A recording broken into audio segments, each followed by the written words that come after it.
కాదు, నువ్వు నీతిగా జీవితం ఈ లోకానికి ఇస్తున్నావు కాదు. ఈ లోకం క్రైస్తవులు ఎన్నో నింద రాస్తారు. అమ్మ వచ్చారండి భక్తులు, దేవదూతలు వచ్చారండి, ఎన్ని అనుకున్నా మీరు ఒకటే థ్యాంక్ యూ.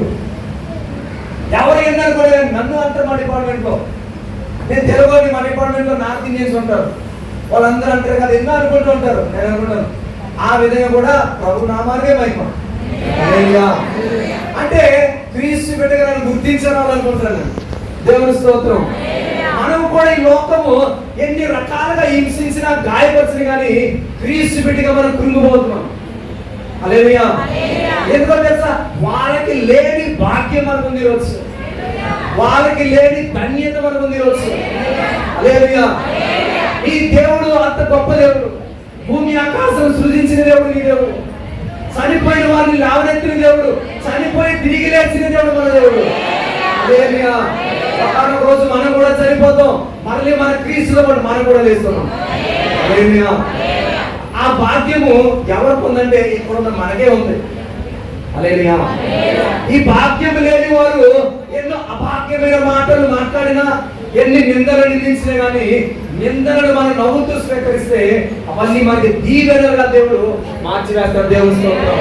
హల్లెలూయా. ఆ ప్రతీది కూడా మనకి దీవెనే. వాళ్ళు ఎన్నన్నా కానీ ఏ రకంగా నిందించినా కానీ కేవలం ఒకటే చిరునవ్వుతో దేవునికి కృతజ్ఞత చూపించండి. ప్రభా ఈ నింద కూడా మేలుగా మార్చేవాడు. ఒకప్పుడు నా జీవితం ఎలా ఉండదు చెప్తాను మీకు. నా మరి సహోదరుడికి తెలుసు, మేము హాస్టల్లో చదువుకునేటప్పుడు ఇలాంటి నేల మీద పడుకునేవాళ్ళం. మేము మజ్జిగ అన్నం వేసుకుంటే పురుగులు తేలుతుండేయండి, అలాంటి అన్నం తిన్నాం మేము. కానీ దేవుని మాత్రం విడిచిపెట్టలేదు. హల్లెలూయా. ఆయనను మేము విడిచిపెట్టలేదు, నేటికి ఆయన నన్ను విడిచిపెట్టలేదు. హల్లెలూయా. ఎన్నో ప్రమాదాలు ఎదురయ్యాయి. మా బస్సు జమ్మూ కాశ్మీర్లో లోయలో పడిపోవాలి, క్షణంలో దేవుడు మమ్మల్ని తప్పించాడు. దేవుని సొంత ఒక్క చక్రం మాత్రం ఉందండి సభ. నమ్ముతారా మీరు? దేవుడు ఎంత గొప్పవాడు. ఆయన నమ్మిన బిడ్డను విడిచిపెట్టే దేవుడు కాదు. వేటగాడు ఊరిలో నుంచి తప్పించే దేవుడు ఆ ఊరిలోనే వేటగాడు తప్పిస్తాడు. ఎవరైతే మనల్ని గాయపరిచారో వాళ్ళే మన దగ్గరకు వచ్చి సమాధాన పడేలా చేసే దేవుడు మన దేవుడు. అందుకంటే కదా శత్రువుల మధ్యలో మనకి భోజనాన్ని సిద్ధపరిచాడు. దేవుని స్తోత్రం. అంత గొప్ప దేవుని కలిగిన మనం నిలకడ లేకపోతే నాకు చాలా బాధ అనిపిస్తుంది. హల్లెలూయా. నేను రోజాసన చెప్తా వెళ్ళిపోతాను, కానీ నిలకడ మీద మనవి మాత్రం నిలబడాలి. క్రీస్తు రాకడలో 7 ఏళ్ళ శ్రమలు ఉంటాయంట. తల్లి జాడ పిల్లకి లేదు, పిల్ల జాడ తల్లికి లేదని అదే ఆ రోజు మనం పాడుతూ ఉంటాం పాట. కన్నీళ్ళు వచ్చేస్తా పాట వింటూ ఉంటాను. అలాంటి రోజుల్లో కూడా మనం విశ్వాసాన్ని విడిచిపెట్టకూడదు. హల్లెలూయా. ప్రకటన గ్రంథంలో ఒక మాట ఉంటుందండి, శోధన కాలంలో నిన్ను తప్పిస్తాడు దేవుడు. ఎంత గొప్ప మాట అండి. ఆ 7 ఏళ్ల శ్రమలో నీవు ఉన్నా కానీ నీ విశ్వాసం కలిగి, నీతి కలిగి, నీ జాగ్రత్త కలిగి ఉంటే దేవుడు నిన్ను తప్పిస్తాడు. హల్లెలూయా. అంటే దేవుడి మాటలు ఊరిక రాయట్లేదైనా జరగబోయేదంతా కూడా ఏది జరగబోతుందని మనకు ముందుగా చెప్తున్నప్పుడు మనం ఎంత జాగ్రత్త పడాలండి. అవునే కాదా? నేను కొన్ని ప్రొఫెసింగ్ చెప్పాను. నేను ఒకసారి చెప్తే 200 ఫ్లైట్ కూలిపోయింది. కేరళలో ఫ్లైట్ కూలిపోయింది. మీ శుక్రవారం ఆరాధన ఉంది, దేవుడు మాట్లాడుతూ ఉన్నాడు. దేవుడు నాకంటున్నాడు కదా, ప్రార్థన చేయడం ఒక ఫ్లైట్ పడిపోతుంది, కొంతమంది ప్రాణాలు బయటపడతారు. నాకేం అవసరం? కానీ దేవుని మాటకు విధేయత కలిగి మనం ఉండాలి. ఆ తర్వాత మా బిని ఒక సహోదరు ఫోన్ చేసింది డ్యూటీ ఉంటే, అన్న రాత్రి 2 గంటలకు నాకు మెసేజ్ పెట్టింది, అన్నయ్య చూసామని చూసాను ఏంట్రా అన్న ఫ్లైట్ పడిపోయింది అన్న కేరళలో అన్న. దేవుడు జరిగేది ముందుగానే మనకి చెప్పే దేవుడు. హల్లెలూయా. ఈ యుద్ధాల గురించి 2 సంవత్సరాల క్రితం మాట్లాడాను. దేశాలు కొట్టుకుంటే యుద్ధం రాబోతుంది, యుద్ధ సమాచారం మీరు అంటారు కానీ అంతము వెంటనే రాదు. చాలా మంది ఇంకా మనం చూడవలసింది. హల్లెలూయా. యుద్ధాలు రాగానే భయపడుతున్నాం కదా. దేవుడు ప్రభువు యేసుక్రీస్తు వారు ఎప్పుడు ఆ మాటలు రాయించిన మాటలు నేటికి కూడా నెరవేరుతూ ఉన్నాయంటే మన దేవుని మాట సజీవం. హల్లెలూయా. మన దేవుడు సజీవుడు. మన దేవుని మాటలు మనం కొట్టివేయను. భూమి ఆకాశంలో గతించను కానీ ఆయన మాటలు గతించవు. దేవుని స్తోత్రం. హల్లెలూయా. చాలా మంది అంటారు ఎక్కడున్నాడు యేసు ప్రభు అంటారు. చాలా మంది మూర్ఖులు అంటుంటారు, మాట్లాడుతూ ఉంటారు. ఆయన మాటలు నేటికి జరుగుతూ ఉన్నాయి. ఆయన మనవచనుడు. ఎక్కడ ఇద్దరు ముగ్గురు కూడి ఉంటారో అక్కడే ఉన్నాడు మన దేవుడు. అంటే మన నేత్రాలు ఇంకా గుడ్డిదనం పోవాలి ఇంకా, అవునా కాదా? మనం చూడలేము. దేవుడు అంటే నీవు నన్ను కనుగొనంటే జాగ్రత్తగా చూడాలి, పరిశీలన చేయాలి. హృదయ శుద్ధి కలవద్దు. నీలో ఎంతమంది దేవుని చూసారు చెప్పండి? చూసారా? ఎవరైనా దేవుని చూసారా? అంటే ఒప్పేసుకోవాలి మన హృదయ శుద్ధి లేవు ప్రభా అంటే ఏమైనా చెప్పాడు. ఇంకా మనం దేవుడిని చూడలేదు అంటే, ఇన్ని సంవత్సరాల ఈ బాప్తిసం తీసుకుని దేవుని చూడలేదంటే హృదయం ఇంక ఎక్కడో ఏదో చెడు నుంచుకోండి. ఇంకా మనం దేవుడు ఆ హృదయాన్ని కోరుకుంటలేదు. దేవుడికి కావాల్సింది పరిపూర్ణమైన హృదయం. హల్లెలూయా. మనం అంటే కదా గుండె 4 గదులు ఉంటాయంట. ఒక గది నా భార్యకి, ఒకటి నా ప్రియురాలకి, ఒకటి నా కొడుక్కి, ఒకటి లోకానికి. అంటే దేవుడు ఉండడు. హల్లెలూయా.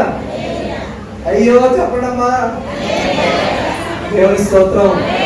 హల్లెలూయా, హల్లెలూయా. అంటే మన హృదయం ఇంకా ఏదో వెలితిని పెట్టేసుకున్నాము. ఏమవుతుంది మన హృదయంలో? ఒక భాగాన్ని దేవుడికి ఇచ్చాం. దేవుడికి కావాల్సింది అది కాదు. నా దేవుడికి నువ్వు ఇస్తే పరిపూర్ణంగా ఇవి. హల్లెలూయా.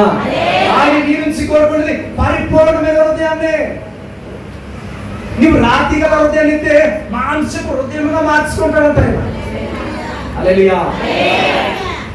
ఈరోజు దేవుడు మనతో ఎందుకు మాట్లాడుతున్నాడంటే, ఇంకా మన హృదయాల్లో ఏదో దాచేసుకున్నాం. పక్కడికి చెప్పుకోలేము, సేవకుడికి చెప్పుకోలేము, కానీ నీ దేవునికి చెప్పుకోలేము. హల్లెలూయా. అన్న పరిపూర్ణమైన హృదయాన్ని ఇచ్చింది కాబట్టి పొరుగు నెలకొందా లేదా? ఎంత వేధించారండి అన్నాని, ఎంత రోధించింది. ఎవరైనా స్త్రీ అయితే ఆత్మహత్య చేసుకుందేమో, కానీ అన్నాకు దేవుడి మీద ఉన్న నిలకడ విశ్వాసం నా దేవుడు నమ్మరాయిస్తాడు. హల్లెలూయా. దేవుడు మందిరానికి వెళ్ళొచ్చావు కదా, నీ దేవుడు ఏం చేశాడు? నీ దేవుడు నీ ప్రార్థన ఆలకించాడా అంటే, అన్న మౌనంగానే తన హృదయంలో దేవుని స్మరించుకుంటూ కుమిలిపోతూ ప్రార్థన చేయడానికి శక్తి లేని సమయంలో కూడా మూలుగులతో కూడిన ప్రార్థన చేస్తున్నాడు. హల్లెలూయా. మరి ఎలాంటి ప్రార్థన చేస్తున్నాం ఈరోజు? నా ఉద్యోగం వరకు ప్రార్థించాను నేను, దేవుడు నా మొర ఆలకించాడు. నా గర్భఫలం వరకు ప్రార్థించాను నేను, దేవుడు నా మొర ఆలకించాడు. ఈరోజు దేవుని సేవ కొరకు నేను ఎంతగానో మొరపెట్టుకున్నాను. భారతదేశంలో ప్రతి రాష్ట్రంలో దేవుని సేవ చేస్తున్నాను. హల్లెలూయా. మీరు వెళ్ళగలరు? భారతదేశం అంతా తిరగలరా? దేవుడు ఆ కృపను మీకు కూడా ఇవ్వాలంటే దేవునికి మనం ఏం చేయాలని సరెండర్ అయిపోయి సమర్పించుకోవాలి. ఇప్పుడు ఫోన్ ఉంది, నెట్వర్క్ ఉంటేనే పనిచేస్తుంది కదా.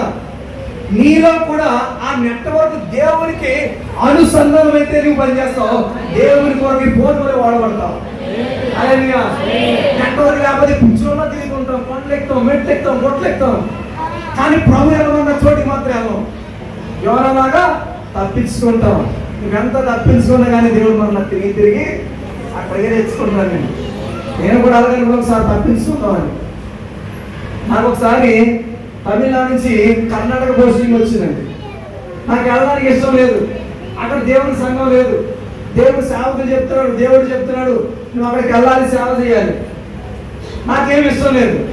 నేను మా ఐపీఎస్ దగ్గరికి వెళ్ళి, సార్ నాకు అక్కడికి వెళ్ళడానికి ఇష్టం లేదు, వేరే ప్రాంతాలను చెప్తామంటే నా భార్య కూడా అన్నారు, యోనా గుర్తున్నాడా అన్న. దేవుని స్తోత్రం. యోనా గుర్తున్నాడా నీకు అన్నాడు. అవును కదా అన్నాను. నేను ఇంకా మాటలు లేని నన్ను అంటే ఇంకా ఒకటి అన్నాడు, నిజమే ప్రభా, యోనా ఎక్కడికి వెళ్ళా కానీ, అగాధ గర్భంలో ఉన్నా కానీ, చేప కడుపులో ఉన్నా కానీ దేవుడు తిరిగి ఎక్కడికి వెళ్ళాలో అక్కడికే చేర్చాడు. అన్న కూడా దేవుడు ఎక్కడికి వెళ్ళాలో అక్కడికే చేర్చాడు. బలమైన సేవ చేశాడు కర్ణాటక. హల్లెలూయా.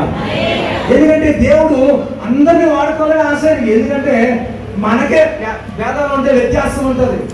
వీడు తెల్లగున్నాడు, నల్లగున్నాడు, పొట్టోడు, పొడుగోడు, దేవుడికి ఏ భేదం లేదు. అందరూ కూడా ఆయన పిల్లలమే మనం. హల్లెలూయా. మరి ఆయన పిల్లలని చెప్పుకుంటే నన్ను వాడుకుంటున్నాడు, శిష్యులు వాడుకుంటున్నాడు, సేవకులు వాడుకుంటుంటే నిన్నెందుకు వాడుకోలేవు?